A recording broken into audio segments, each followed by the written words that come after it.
15 anos. Essa é a idade média em que adolescentes brasileiras estão fazendo o primeiro procedimento estético invasivo. Não estou falando de maquiagem, não estou falando de academia. Estou falando de preenchimento labial, rinoplastia, toxina botulínica. 15 anos. E o mais perturbador não é a idade, é o motivo. Quando você pergunta para essas meninas por quê, a resposta é sempre a mesma.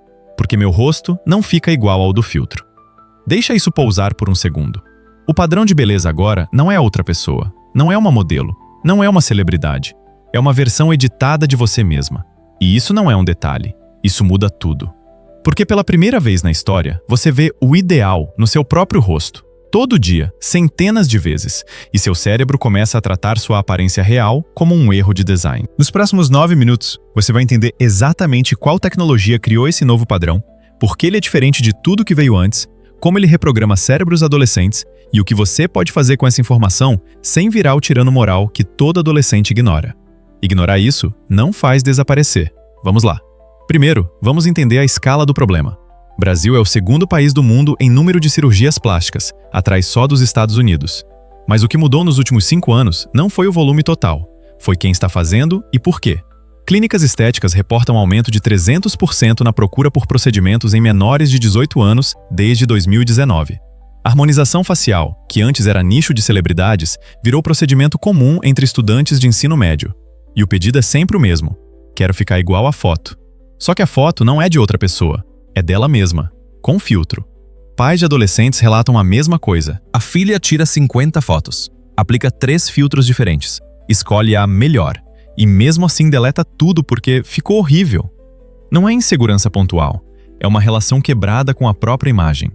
Dermatologistas contam que meninas de 13, 14 anos chegam ao consultório pedindo procedimentos para consertar características que são absolutamente normais. Assimetria leve no rosto, poros visíveis, textura de pele humana.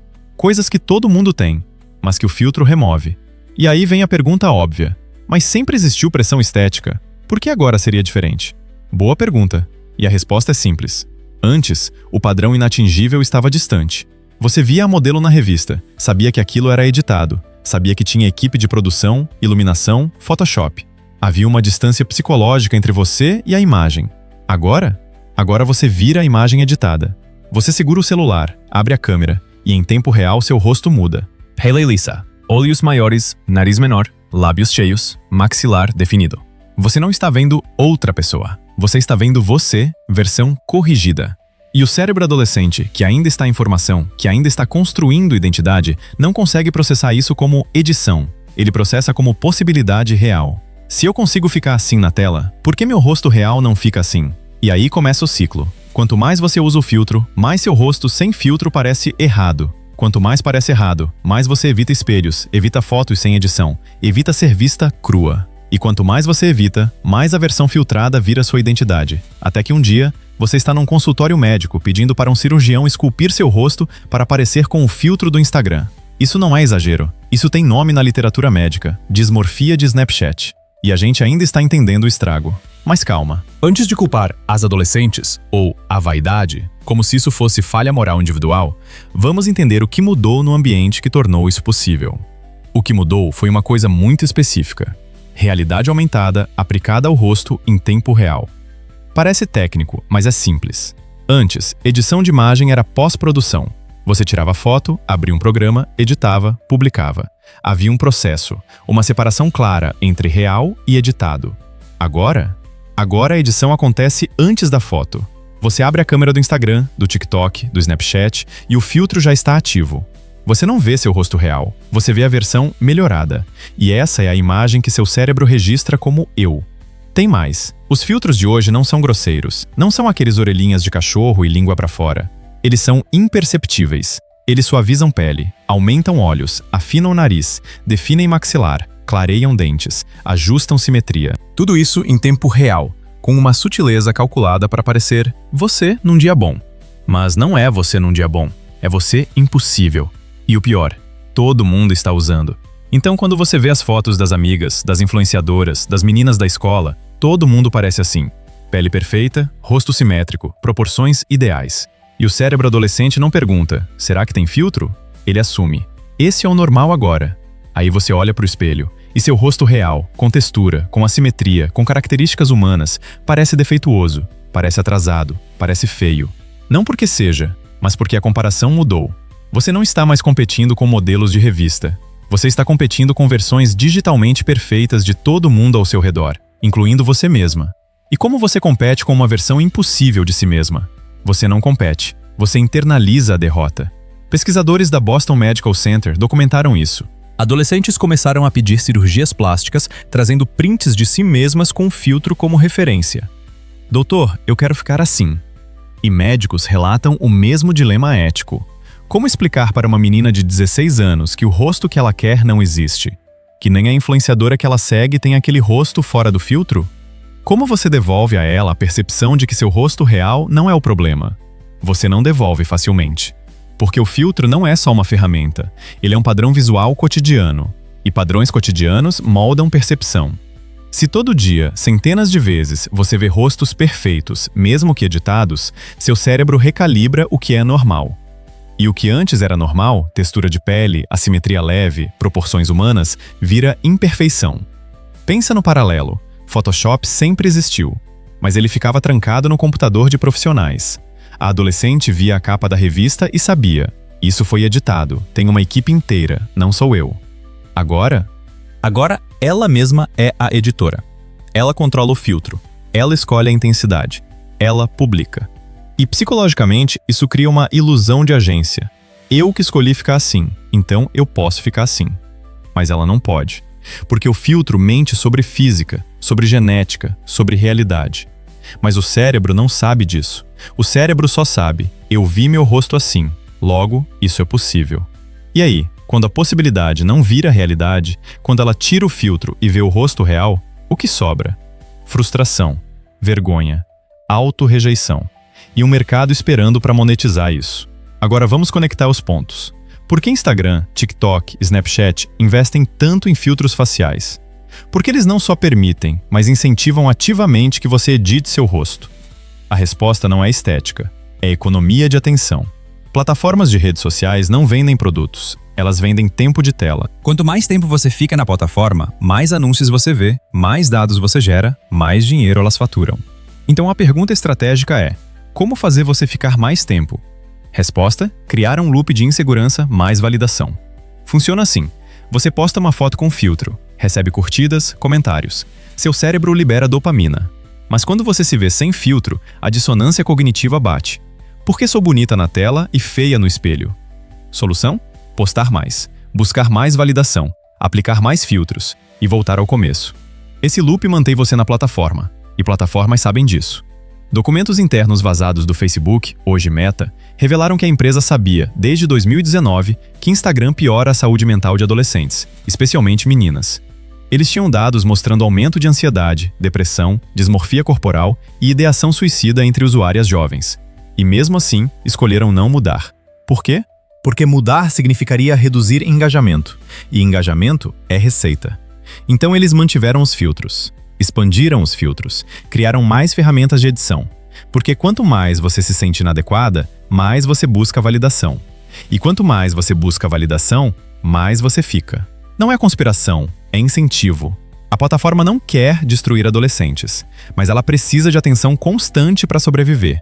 E insegurança gera atenção. Tem mais: influenciadoras que vendem cosméticos, procedimentos estéticos, cursos de harmonização facial, elas se beneficiam do mesmo loop. Quanto mais meninas se sentem imperfeitas, mais elas consomem produtos de beleza.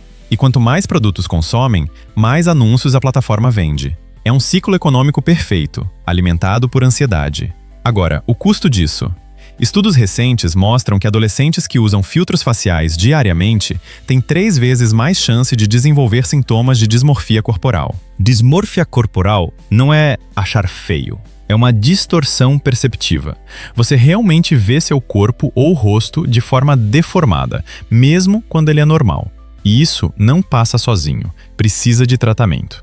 Além disso, autovigilância constante. Meninas relatam checar o rosto no celular 30, 40, 50 vezes por dia.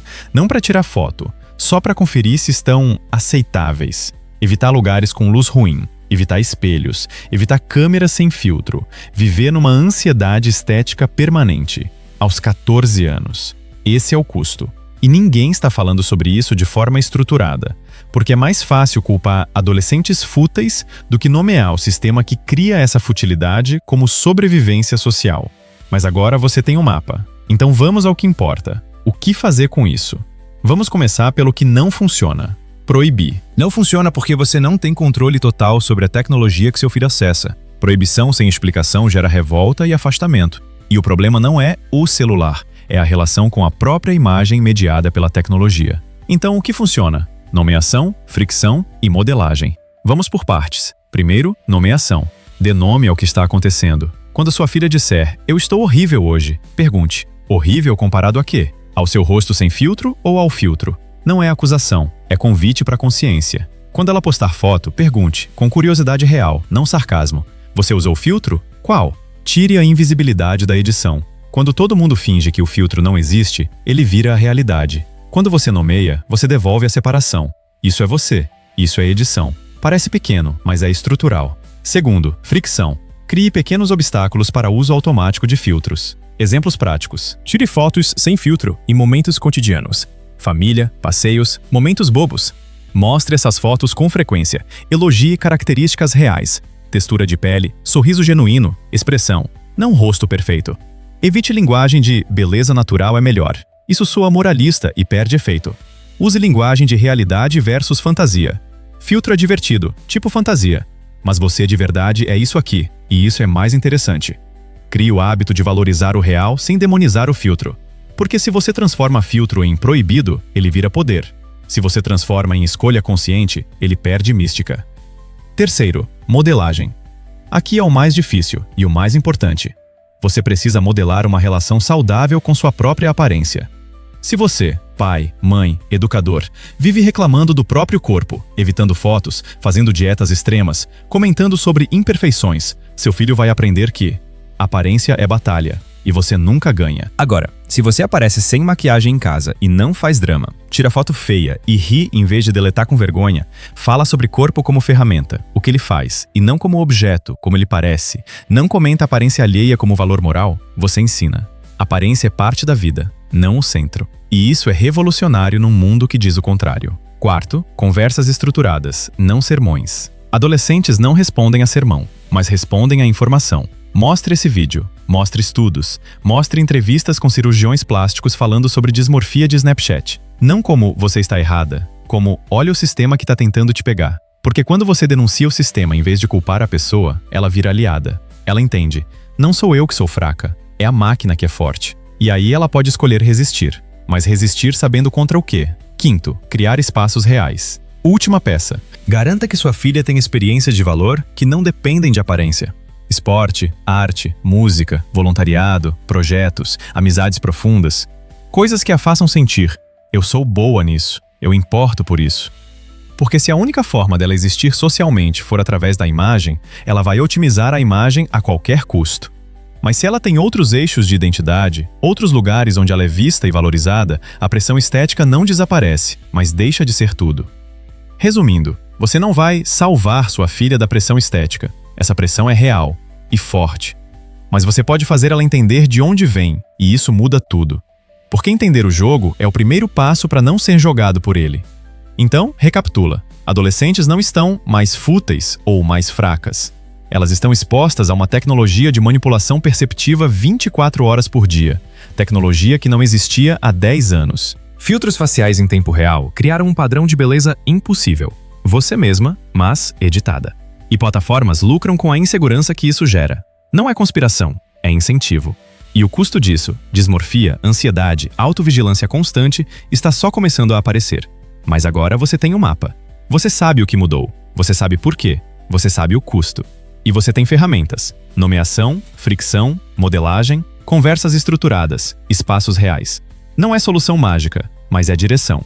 E direção, no mundo sem mapa, já é revolução.